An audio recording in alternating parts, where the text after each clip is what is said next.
Bueno, vamos a dar comienzo a la sesión de preguntas de la sala 1 correspondiente al área temática número 3. En este caso tenemos cinco autores. Primero felicitarlos por las presentaciones, tuve la oportunidad de verlos a todos y me parecieron muy interesantes y me gustó también la variedad de temáticas que había. Yo me presento, soy Nicolás Maltese, docente de la Cátedra de Climatología Agrícola de la Facultad de Ciencias Agropecuarias de la Universidad de Entre Ríos y becario postdoctoral de CONICET. Bueno, a la derecha van a poder ver el chat, donde las distintas personas que están participando como oyentes van a poder ir haciendo las preguntas correspondientes a cada una de sus presentaciones. Y bueno, yo como disparador tenía ya algunas preguntas en función de lo que vi. También le pido a la gente que esté escuchando que vaya poniendo los comentarios para cada uno de los autores. Quería comenzar con el trabajo de Sacha, muy interesante, la temática de inversión térmica. Felicitaciones, Sacha. Y quería preguntarte por la relevancia que tiene la inversión térmica, ¿no?, en las aplicaciones de fitosanitarios, principalmente, que algo comentaste en la presentación. Más allá que muchas veces se tiene en cuenta dentro de los parámetros a la hora de aplicar en cuanto a la velocidad del viento, el riesgo de inversión térmica y demás, ¿de qué manera podés o te parecería que se podría incorporar esta variable también en la toma de decisión de aplicar o no aplicar, o en qué banda horaria? Si se te ocurre alguna otra forma, más allá de mirar que no haya calma en la atmósfera principalmente.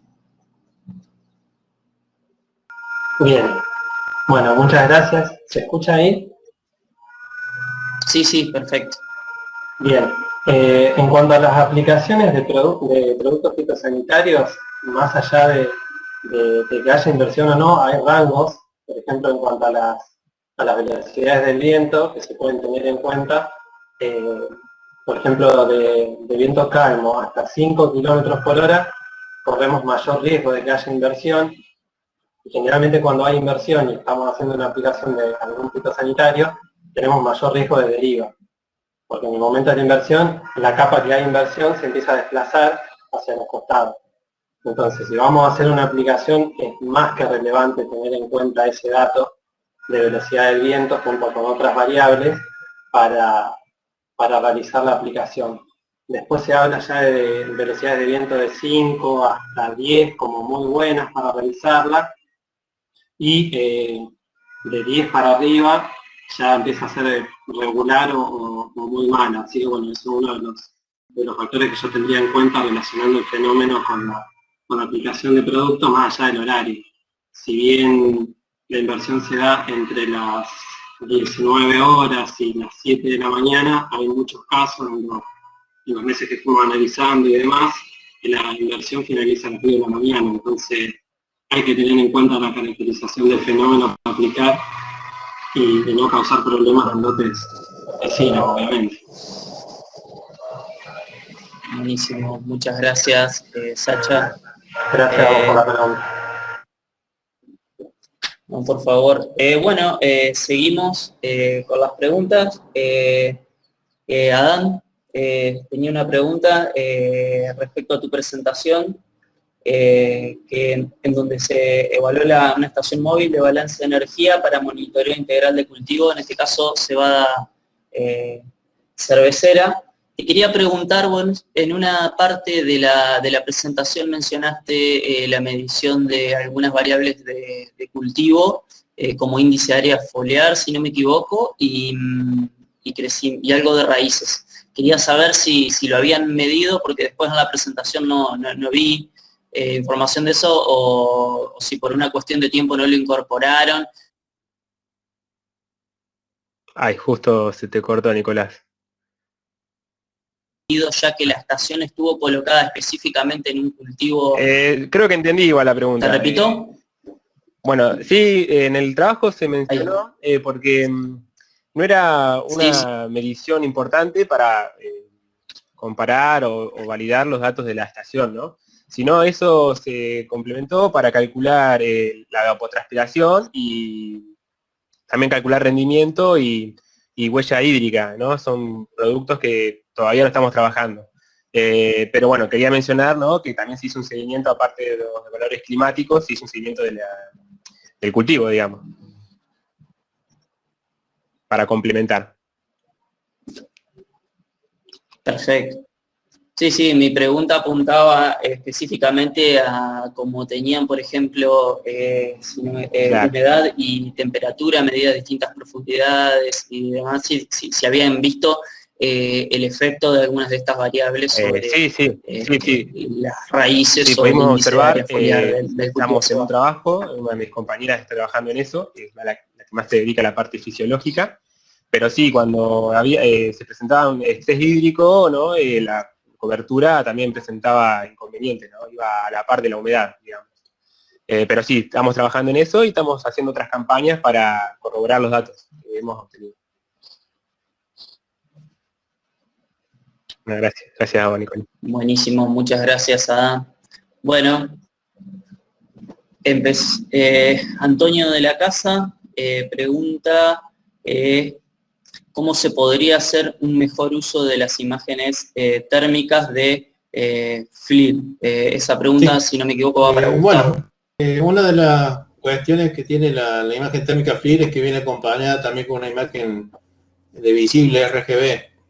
Desgraciadamente la resolución espacial de la imagen RGB no es la misma que de la FLIR, que es más baja. Y tampoco están centradas, pero con un poco de algoritmo y de esfuerzo se puede obtener o clasificar, digamos, la imagen RGB para saber qué es vegetación y qué es suelo o no vegetación, y tratar de obtener así la temperatura de esos píxeles correspondientes de la imagen FLIR. De esa manera podremos estar tomando efectivamente la temperatura del cultivo y eliminando el efecto del suelo, del background.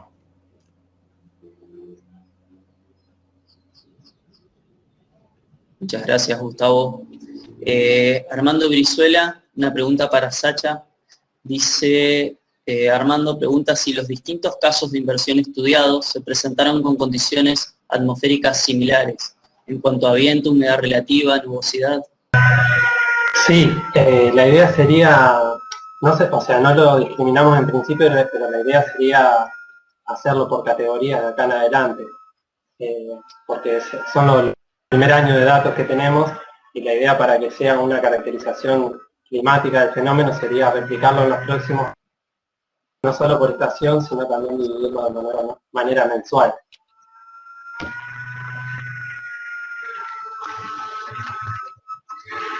Buenísimo, gracias, Sacha. Andrea pregunta para Gustavo. ¿La variabilidad mayor al inicio crees que es por el tipo de cobertura o variación de humedad en superficie? Bueno, la variabilidad que tenemos de temperatura de superficie se ve a múltiples factores. La humedad, la cantidad de viento, la humedad del aire, etcétera, etcétera. Lo que nosotros podemos observar en una gran variabilidad dentro de las medidas de los distintos percentiles, que se va reduciendo a medida que el cultivo va cubriendo el surco. Eso por una parte, digamos, que una vez que el surco está bastante cubierto, todos los sensores ya tienen una medida muy similar y los percentiles comienzan a aproximarse.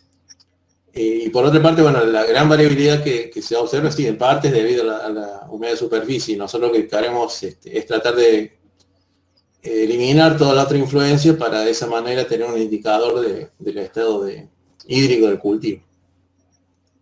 Un trabajo a futuro, digamos, es ya tratar de tener información continua, o sea, con este sensor, ponerlo dentro del data logger y tener información día por día esa manera ver cómo evolucionan los distintos elementos.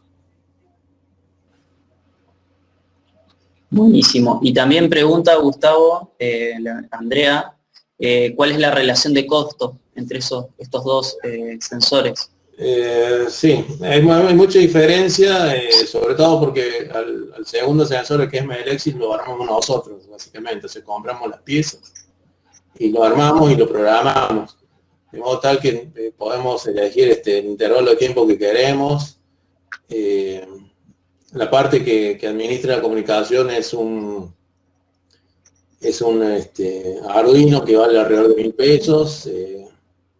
El Melexis también debe tener ese orden de valor. Bueno, después un poco más la memoria, un reloj y una batería básicamente, pero estaríamos hablando del orden de 5.000 pesos. El FLIR, bueno, desgraciadamente es precio dólar, entonces, bueno, una cosa que varía todo el tiempo y hay que importarlo y a eso sumar el 50% después. Pero dentro de todo es bastante accesible. Muchas gracias. Para celulares. Sí, se notaba en el video que una cuestión me parece como que bastante práctico, bastante operativo para realizar mediciones in situ sobre el cultivo. Muchas gracias. Lo último que agregaría sobre el sensor Melexis es que como tiene una comunicación I2C, permite poner varios sensores como una especie de ristra, digamos, e ir comunicándose con uno por separado y obtener, bueno, muchos datos de temperatura de distintas situaciones. La ventaja que tiene el sensor FLIR es que, bueno, es una imagen, entonces me permite diferenciar zonas más calientes, más frías. Si esa imagen, imagínense, la pueden llegar a hacer un ortomosaico, entonces detectar en un lote, bueno, lugares con problemas que no necesariamente sequía, sino que pueden ser enfermedades también. Claro, exactamente. No, muy interesante. Yo la verdad que no lo había visto nunca. Y menos así en un celular, me pareció muy lindo. Bueno, muchas gracias, Gustavo. Acá hay otra pregunta de Alejandra Coronel para Cristian. Dice, ¿cada una de las estaciones meteorológicas está compuesta por todos los tipos de estaciones? Bueno, nosotros llamamos a estaciones de monitoreo automática, digamos, a todo el emplazamiento, ¿no? De acuerdo a los sensores que se ponen en esa estación, las clasificamos de acuerdo al objetivo a medir, ¿no? Es por esto que una estación de monitoreo de balance de energía, que es la estación más completa, que tiene la mayor cantidad de sensores, también puede ser una estación de monitoreo meteorológica, ¿no? Porque al tener las variables básicas de medición,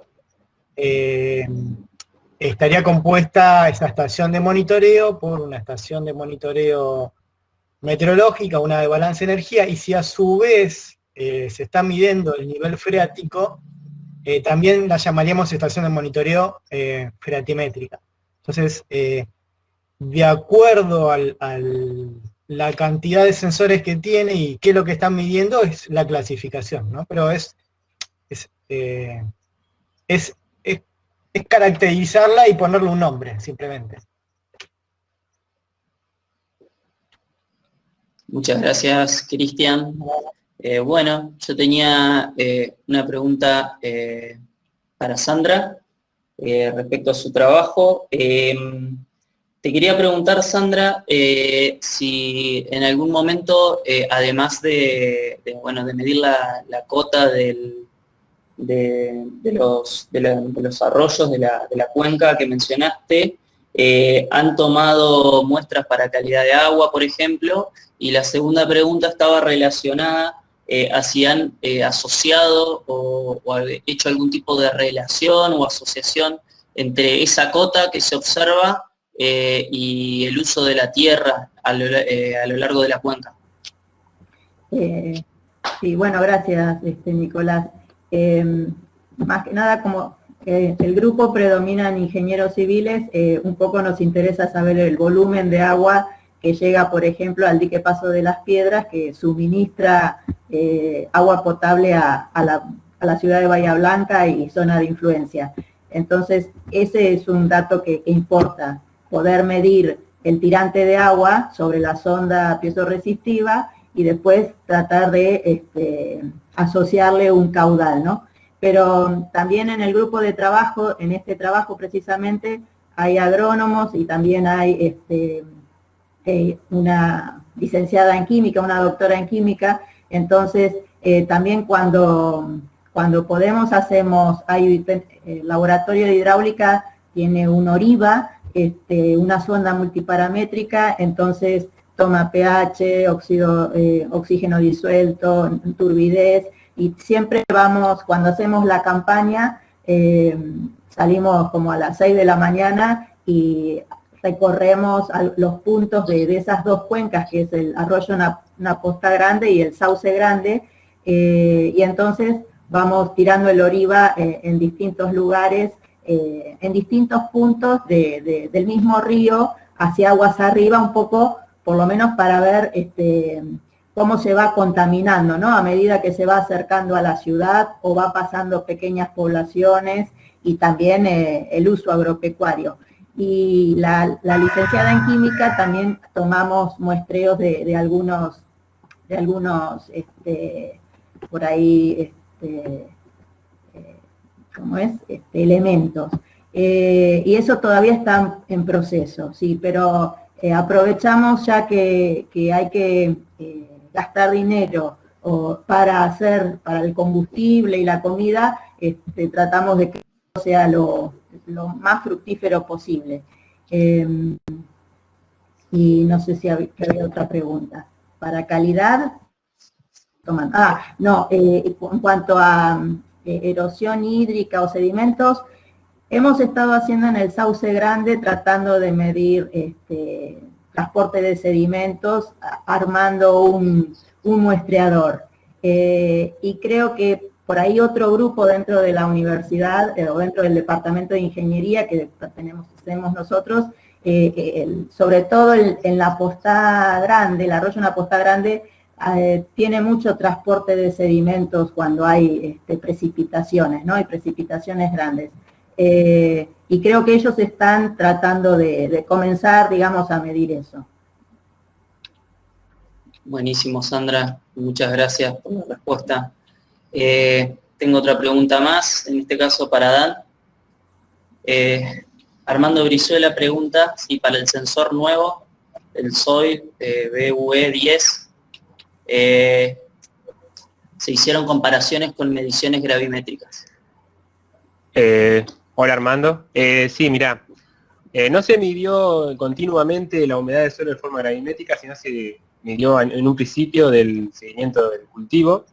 Lo que sí se validó ese sensor con otros que ya teníamos, que son los CS650, que ya tenemos validado esos valores que tienen, también son de TDR, pero diferente construcción, digamos, que al Sol Blue. Y por eso validábamos el tornillo, como le decimos al Sol Blue, con esos sensores, pero no se hizo un seguimiento continuo de forma gravimétrica, ¿no? Es como que le confiamos mucho en los CS650. También tampoco teníamos la técnica y los instrumentos para también hacer un seguimiento gravimétrico, pero igual, por lo que observamos, Sol Blue da resultados bastante buenos y en un perfil bastante profundo.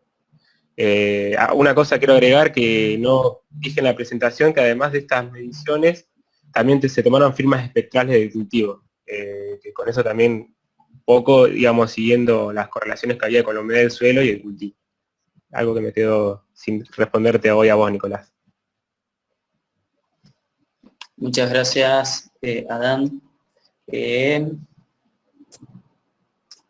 Armando mandó de vuelta. Sí, bueno, pero no. Esperamos. No puso pregunta. Redacción. Hay un delay. Sí, un poquito en el envío de.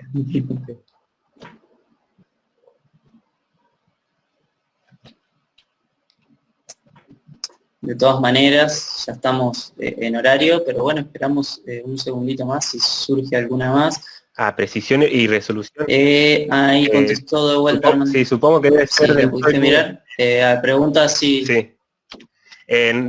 Ajá, precisión y resolución del SOI-UV. Sí, anda bastante, o sea, el fabricante te dice que es un error de entre el 1 y 3% de la medida, depende obviamente del suelo, ¿no? Para suelos salinos ya ahí el error se incrementa. En resolución supongo que debe ser temporal, espacial es, no sé, más de 1 metro cuadrado, digamos, o un poco más, depende también el tipo de suelo y las pendientes que tengamos. Pero en resolución temporal, el dato se puede, cualquiera, ¿no? Depende, va a depender del data logger y de la capacidad que tenga. Nosotros lo medíamos cada media hora o 1 hora, porque además teníamos muchos instrumentos, entonces colapsaba, necesitábamos 2 data logger para semejante estación, ¿no?